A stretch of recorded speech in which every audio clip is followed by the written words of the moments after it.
me out to the ball game. Take me out with the crowd. Buy me some peanuts and Cracker Jack. I don't care if I never get back. The players on the Charles Comiskey's 1919 Chicago White Sox team were a fractious lot. The club was divided into two gangs of players, each with practically nothing to say to each other. Together they formed the best team in baseball, perhaps one of the best teams to ever play the game. Yet they, like all ball players of the time, were paid a fraction of what they were worth. Because of baseball's reserve clause, any player who refused to accept a contract was prohibited from playing baseball on any other professional team. The White Sox owner paid two of his greatest stars, outfielder Shoeless Joe Jackson and third baseman Buck Weaver, only $6,000 a year. Comiskey's decision to save expenses by reducing the number of times uniforms were laundered gave rise to the original meaning of the Black Sox. Comiskey has been labeled the tyrant and tightwad whose penurious practices made his players especially willing to sell their baseball souls for money, but in fact he was probably no worse than most owners. In fact, Chicago had the highest team payroll in 1919. In the era of the reverse clause, gamblers could find players on lots of teams looking for extra cash, and they did.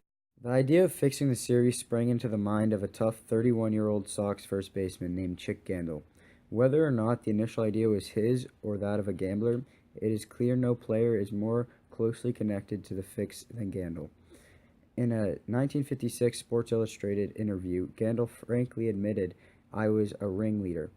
Gandil told Sullivan, "I think we can put the series, in the bag." He demanded $80,000 in cash for himself and whatever other players he might recruit. Talk of a possible fix began among a group that included outfielder Oscar Happy Felsch, third baseman Buck Weaver, and Eddie Sicott. Gandil knew that Sicott, Chicago's ace pitcher, had money problems. Having bought a farm in Michigan that came up with high mortgage payments, Sicott at first resisted Gandil's suggestion that he join in a fix of the series.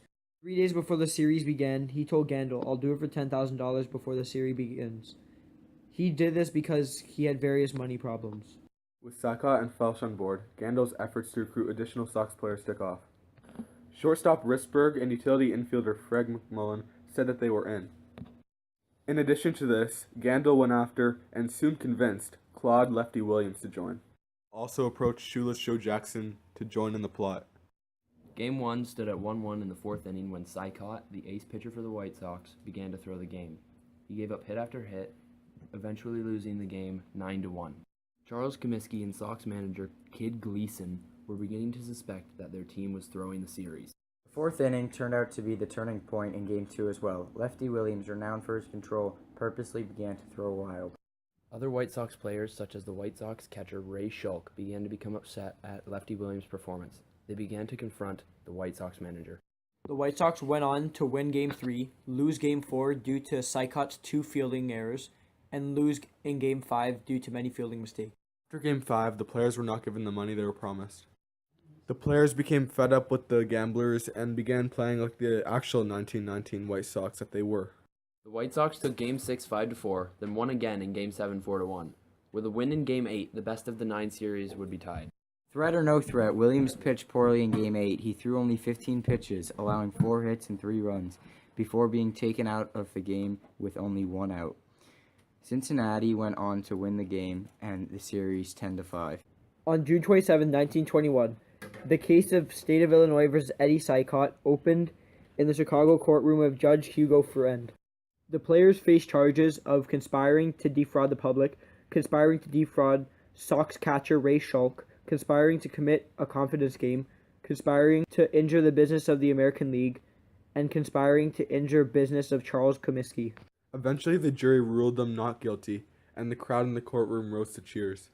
The 1919 Black Sox scandal minorly slowed down the amount of betting on huge sporting events at the time. Thank you everybody for listening to our presentation. Everybody hurts sometimes.